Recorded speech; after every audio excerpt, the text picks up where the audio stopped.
Thank you. Thank you. No.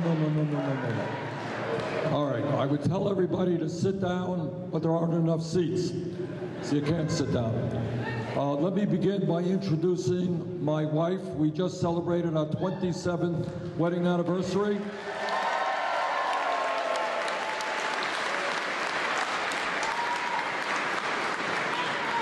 And Jane and I were just driving in here and we saw this long line. We couldn't believe it. So Minneapolis, thank you so much for coming out here today.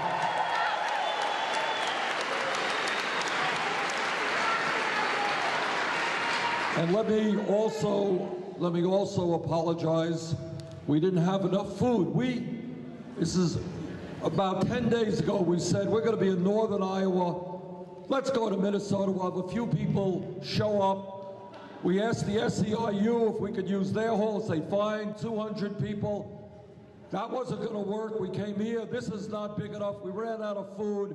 Our apologies. Next time we'll have enough food for everybody. But thanks very much for being here.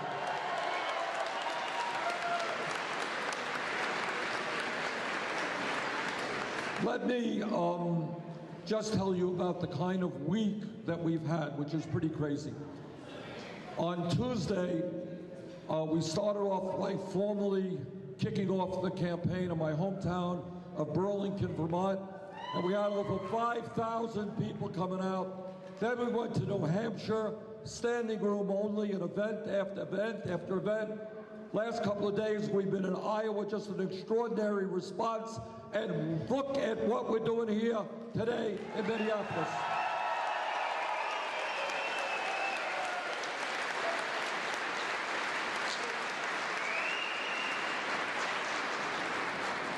So I think it is fair to say that we are off to a strong start in this campaign, a campaign which is calling for a political revolution in this country.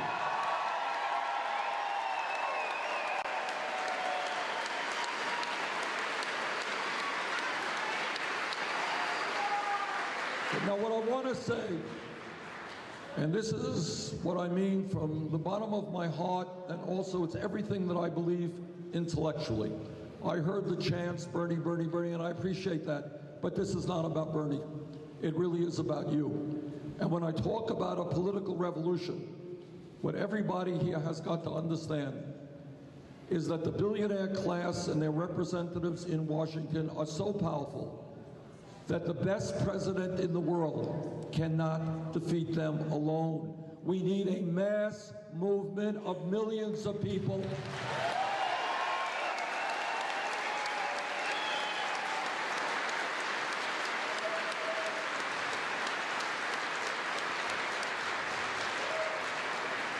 A movement of people which stands up and says loudly and clearly that this great nation of ours and our government belong to all of the people and not just a handful of billionaires.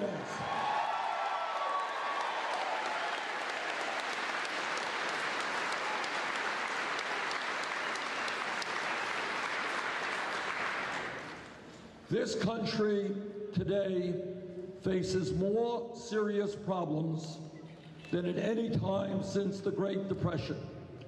And if you add to that the planetary crisis of climate change, the problems today may be even more serious.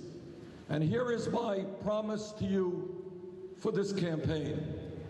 Not only will I fight to protect the working families of this country, but we are going to build a permanent movement in this country in which we are going to stand up and fight back.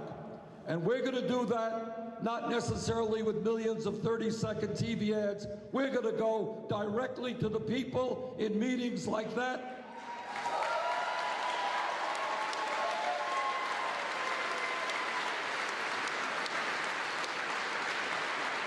And with your help, we're going to be knocking on doors all over Minnesota, all over America. And we're going to be doing our very best to tell working families in this country that they cannot continue to vote for people who are working night and day against their own best interest.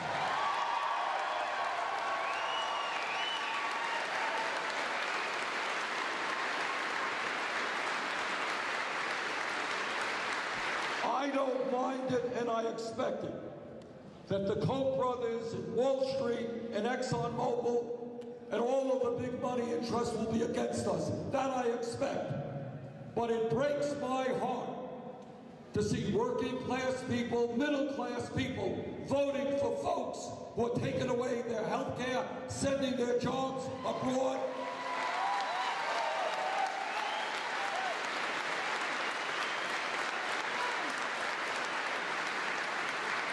And together, that's our challenge. Massive education, massive organizing, and when we stand together, understanding, yes, there'll be a different point of view on this issue or on that issue. Nobody is going to be 100% on every issue. But when we bring working families together to say, we want our kids to be able to get a good education, decent jobs, decent health care, nobody will stop us.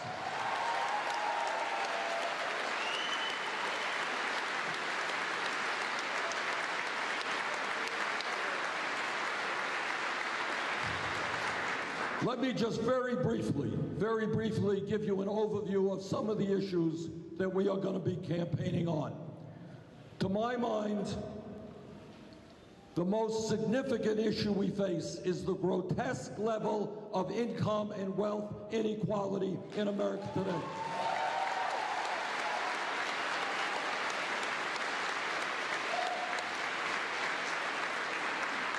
In America today, we have more income and wealth inequality than any other major industrialized country on earth, and it is worse today than at any time since 1929.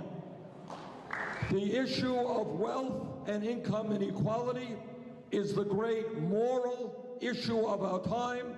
It is the great economic issue of our time. It is the great political issue of our time, and we are going to deal with that issue.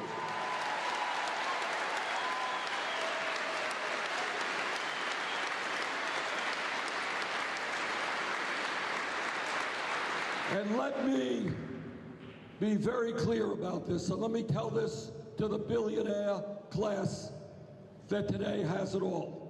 There is something profoundly wrong when the top 1/10 of 1%, not 1%, 1/10 of 1%, owns almost as much wealth as the bottom 90%. There is something profoundly wrong when 99% of all new income generated today goes to the top 1%. There is something profoundly wrong when in recent years we have seen a proliferation of millionaires and billionaires while the average American is working longer hours for lower wages, and we have the highest rate of childhood poverty of any major country on earth.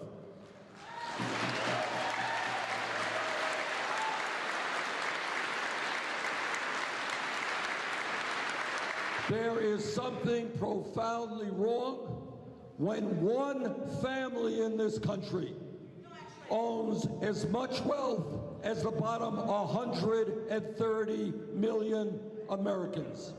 This grotesque level of income and wealth inequality is bad economics, it is unsustainable, and this is the type of rigged economy which America is not supposed to be about. This has got to change.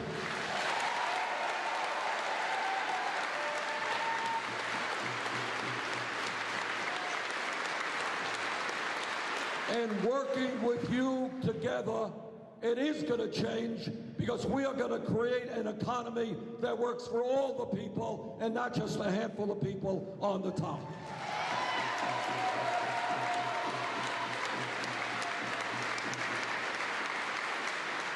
But it is not just income and wealth inequality, it's more than that. Today in America, what we are seeing is that over the last 40 years, the great middle class of this country, once the envy of the entire world, has been disappearing. Today, despite expanded technology, an explosion of technology, and a huge increase in worker productivity, median family income is almost $5,000 less than it was in 1999. In my state of Vermont, and I'm sure in Minnesota, we have people who are working not just one job, 2 jobs, 3 jobs, trying to cobble together an income and some health care. That is not what this economy is supposed to be about.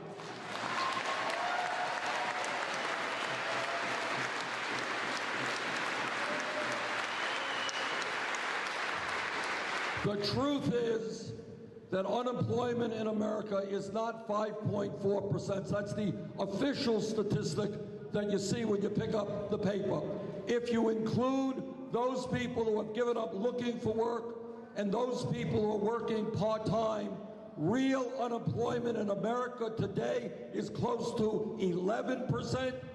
Youth unemployment is 17%. African-American youth unemployment is off the charts. Today, shamefully, we have 45 million people who are living in poverty, and many of them are working 40 or 50 hours a week. Today, we are living in a nation which has more wealth than any nation in the history of the world. But the problem is that almost all of that wealth is going to a handful of people. The truth is that in the last 30 years, there has been a huge redistribution of wealth. It has gone from the middle class to the very rich.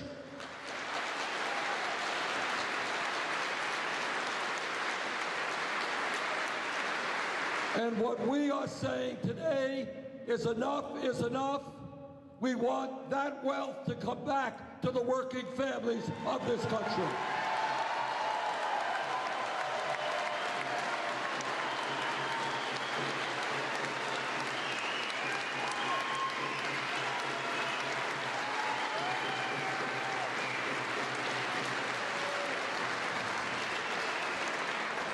Now let me touch on another issue that is of huge consequence for our country. And let me be as blunt as I can tell you, as I can be in telling you what many of you already know. And that is, as a result of the disastrous Supreme Court decision on Citizens United, the American political system has been totally corrupted, and the foundations of American democracy are being undermined.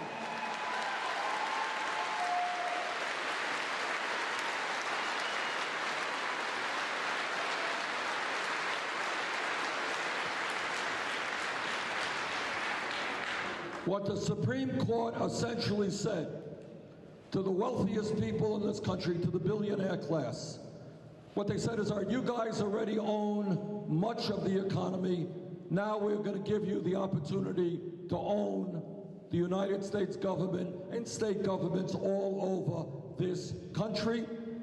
And that is precisely what these people are now trying to do.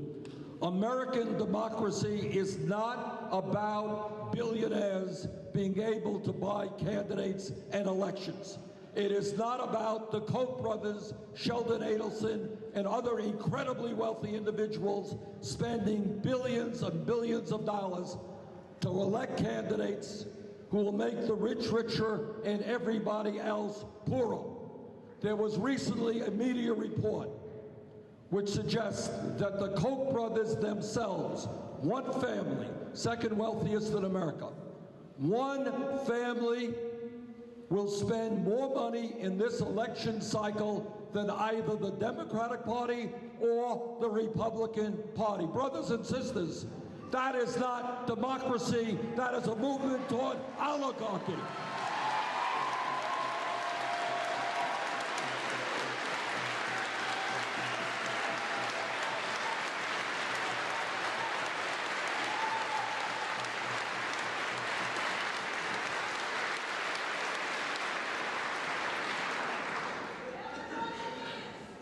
And when we talk about the major issues facing our country, and in fact facing the world, when we talk about our responsibilities as human beings and as parents, and I've got 4 kids and 7 grandchildren, there is nothing more important than leaving this country and this planet in a way that is habitable for our kids and our grandchildren.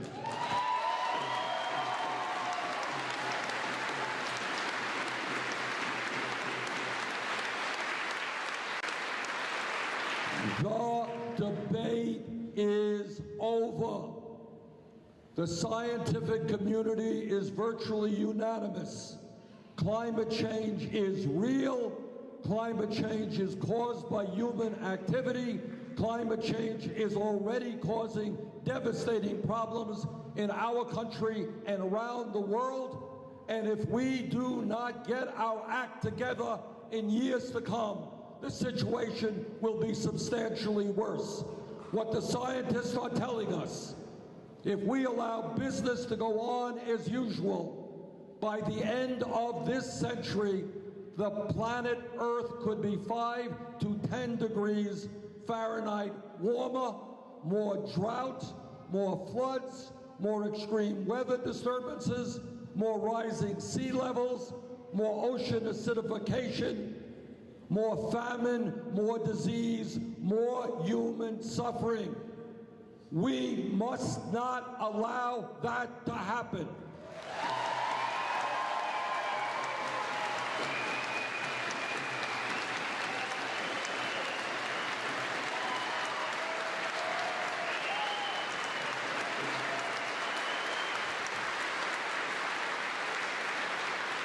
Exxon Mobil and all the big oil companies and the Koch brothers who make a lot of their money in fossil fuel, they want us not to address this issue.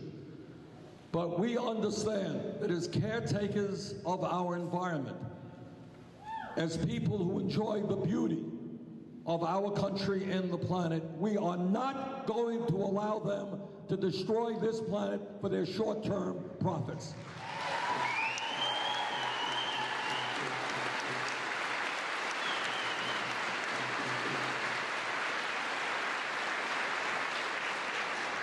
Now, one of the challenges that we face, and it is a huge challenge,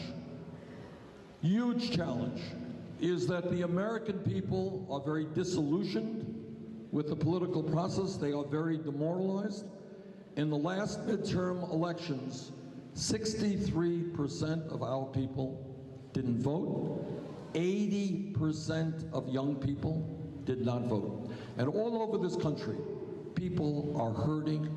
They're worried about their kids, they're worried about their parents, they're worried about what happens to them when they get old, and they look to Washington and they say, hey, those people, they're not dealing with the realities of my life. And they listen to the media and the television talk all about political gossip and all kinds of crap, and not talking about the realities facing ordinary Americans. Media looking at politics as if it were a baseball game or a soap opera, rather than addressing issues as to how we transform America. What we need to do, in my view, and I'll do it with your help, and we have a website which is going to get better and better. It's called BernieSanders.com. We want your ideas. We want your feedback. So we got to go forward together. But essentially what we need to do is create an agenda, a very clear agenda, that makes sense to working families all over this country as to what the government should be doing to transform our country and improve lives for our people. What I want to do now in a few minutes, and you'll forgive me, I'll be pretty brief and move pretty quickly here. I want to touch upon what I think should be an essential part of a progressive agenda. And the first issue out there is when you talk to people, and you go up to people, or you do polls, what people always say when you ask them what is the most important thing on their minds, it's a 4-letter word called jobs. Jobs. And the reason they say that is they know that unemployment is much too high. They worry about their kids being able to get a decent job. They worry that at the age of 50 they're going to be laid off and not be able to get a job that pays them half the wages they're currently earning. So in my view, we need a major federal jobs program that creates millions of decent paying jobs.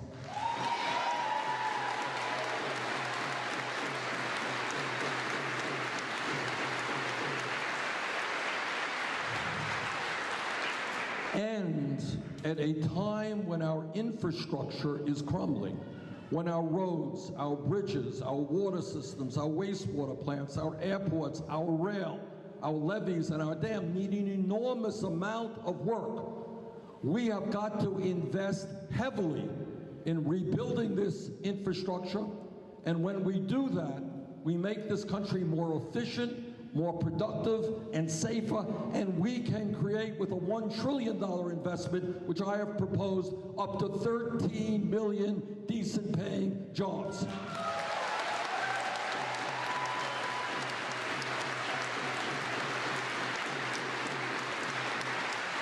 Furthermore, it is not only a question of creating jobs, which we have to do, it is a question of saving and preserving jobs.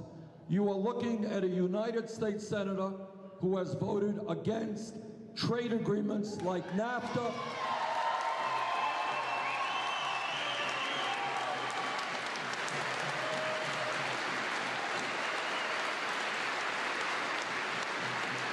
I voted against NAFTA and CAFTA and permanent normal trade relations with China, and I'm going to help lead this opposition against the Trans-Pacific Partnership.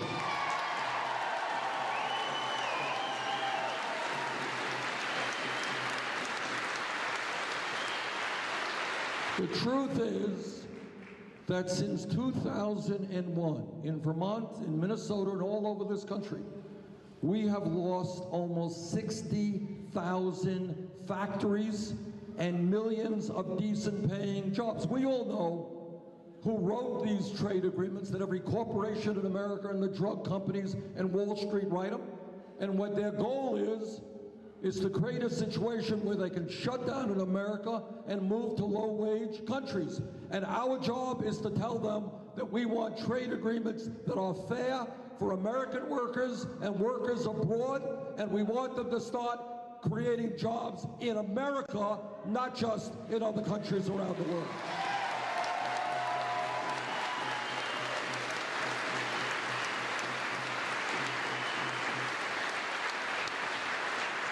And when we talk about the economy, let's also be clear that millions of American workers are working at wages which are much, much too low.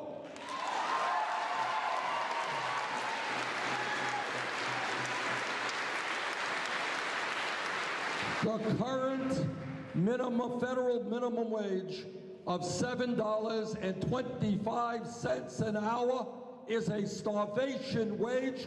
We have got to raise it to a living wage.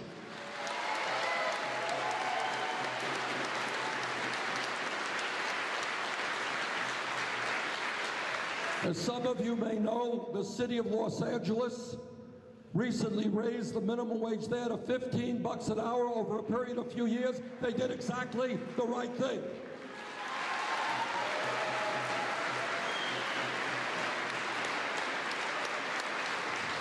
Further, we must establish pay equity for women workers.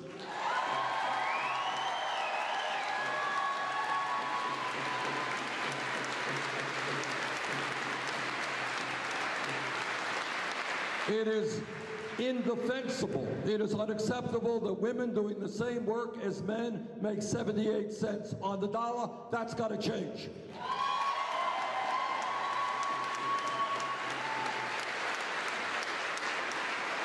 And we have got to respect the working people of this country and know that every worker in America has paid sick leave and guaranteed vacation time.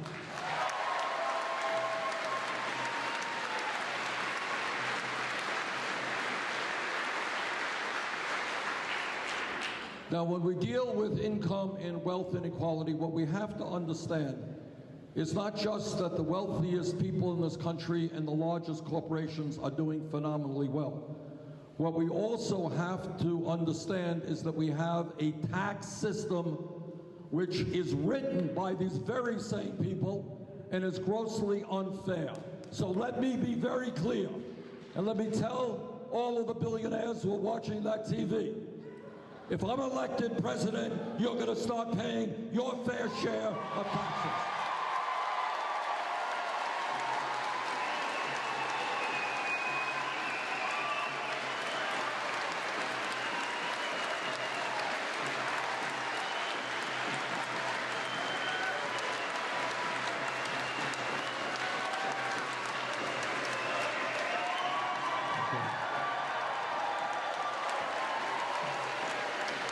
We have today, if you could believe this, we have a tax system which allows huge and profitable corporations to stash their money in the Cayman Islands, Bermuda, Luxembourg, and other tax havens. And in a given year, some of these large, profitable corporations pay zero in federal income tax, and we are losing well over $100 billion every year because of this tax loophole. Warren Buffett, one of the richest guys in the world, reminds us often that he, a multi-billionaire, pays an effective, i.e. real tax rate, which is lower than his secretaries, lower than truck drivers, and lower than nurses. At a time when the wealthiest people are doing phenomenally well, when we have massive income and wealth inequality, when we have huge unmet social needs, these people will start paying their fair share of taxes.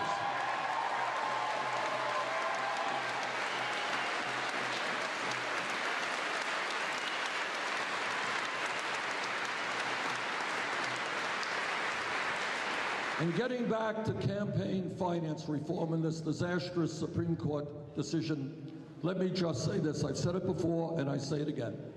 If elected president, there will be a litmus test for my nominees to the United States Supreme Court, and that is they will overturn this disastrous Citizens United decision.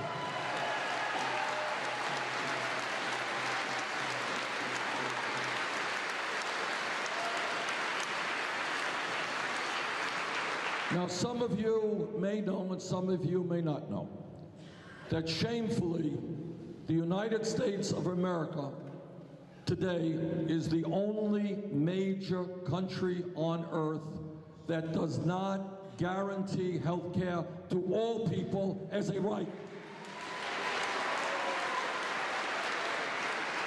And together, we're going to end that disgrace.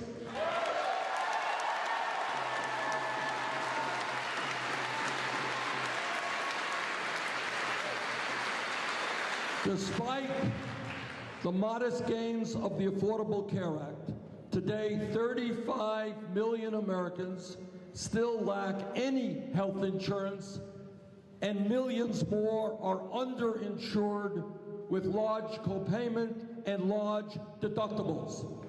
Our health care outcomes in this dysfunctional and wasteful health care system in many ways, in terms of longevity, how long we live, in terms of infant mortality, is much lower than other countries around the world. And then on top of all of that, we end up spending almost twice as much per capita on a dysfunctional healthcare system, which charges us the highest prices in the world for prescription drugs. Enough is enough.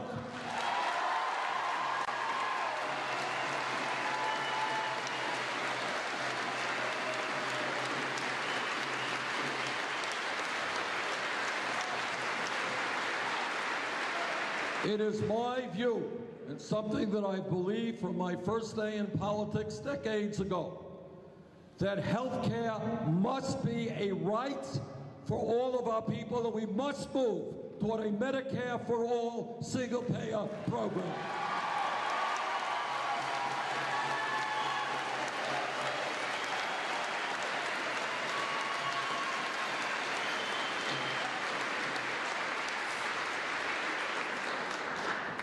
We are living, as all of you know, in a highly competitive global economy.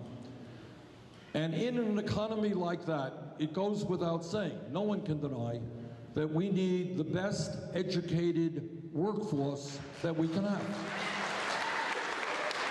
And furthermore, as human beings, we all understand that education and learning and intellectual growth is an essential part of what a human being is.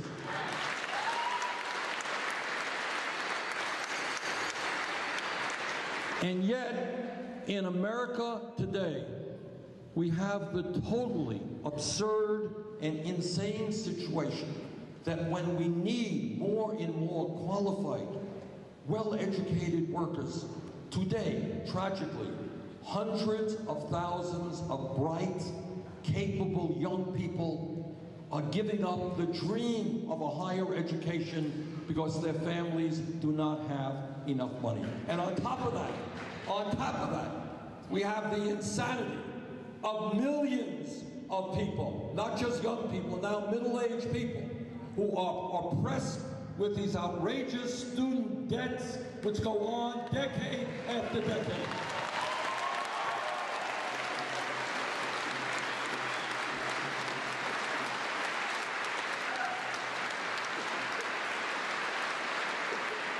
Now, what kind of sense is that?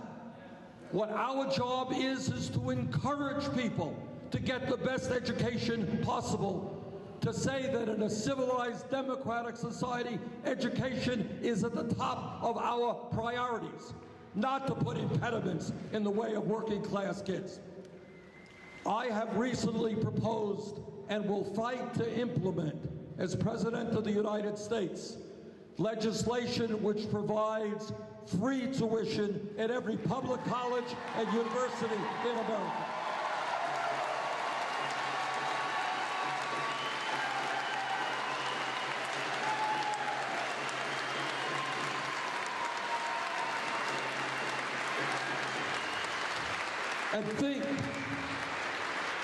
And think of what it will mean, not just to young people who are going to college, to know that they'll be able to think about what it means to kids who are in the 6th grade or in the 1st year of high school, because they will know that if they study hard, if they take their academics seriously, they will in fact be able to make it into the middle class. They will in fact be able to get the jobs that they have dreamt about. And on top of that, in this legislation, what we have also done is to say that we are going to substantially lower interest rates on student debt.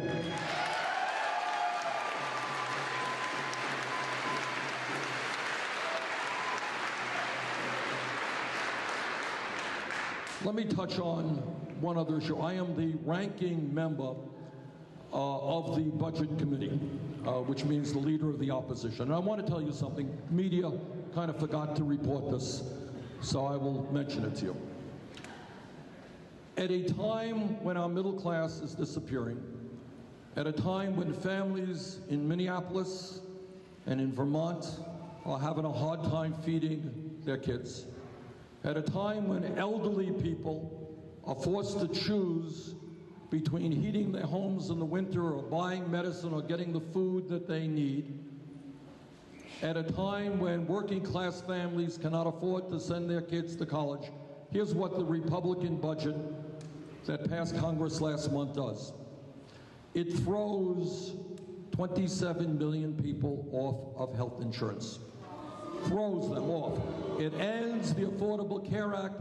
It makes a $400 billion plus cut in Medicaid, which will heavily impact families whose parents are in nursing homes and take away health care from low-income families. So instead of figuring out how we provide health care to all, they throw 27 million people off of health insurance. The Republican budget cuts Pell Grants by $90 billion over a 10-year period, making it harder for young people to afford college. The Republican budget, at a time when families are having a hard time feeding their kids, cuts food stamps, the WIC program, nutrition programs by billions and billions of dollars. And to add insult to injury, the Republican budget gives huge tax breaks to the top 0.2% by repealing completely the estate tax. Now, this may be the priorities of the Koch brothers and the other billionaires who control the Republican Party. That is not our morality. Those are not our priorities.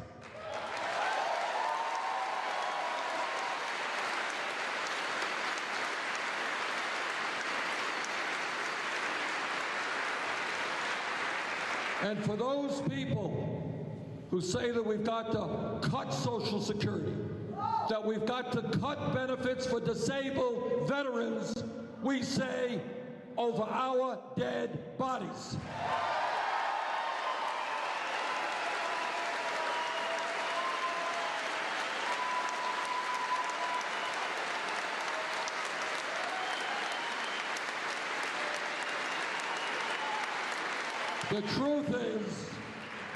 The truth is that not only should we not be cutting Social Security or Medicare or Medicaid, but in terms of Social Security specifically, you know and I know that there are a lot of seniors and people with disabilities out there who are trying to get by on $12,000, $13,000, $14,000 a year, barely do it.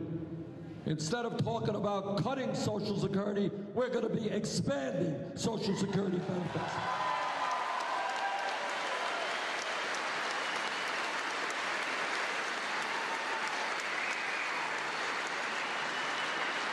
Instead of talking about cutting Head Start and child care, we're going to be talking about universal, affordable pre-K education.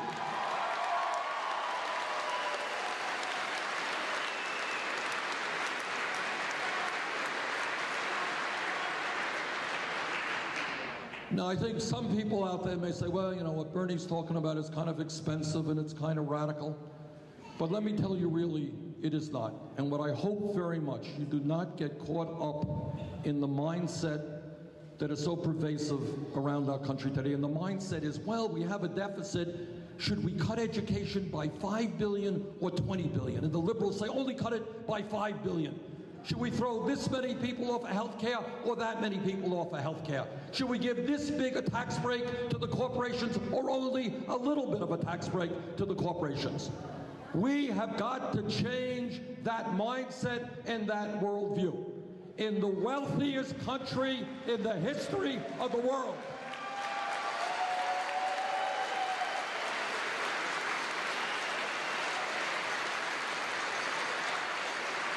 in the wealthiest country in the history of the world, we have got to think big and have a different vision for what this country can be. And that vision...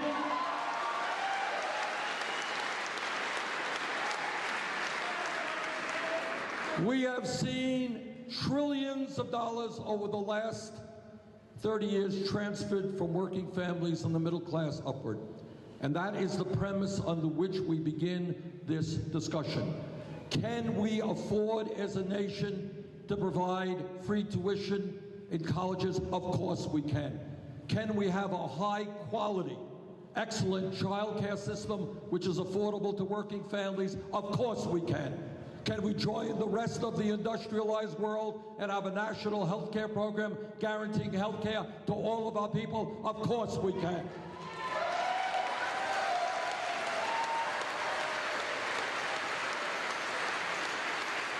Do we need to have the highest rate of childhood poverty of any major country on earth? No, we don't. Do we need to have an economic situation where 99% of income goes to the top 1%? No, we don't. So what my hope is twofold. First of all, to repeat, Bernie Sanders can't do it alone. We have got to do it together through a strong grassroots movement.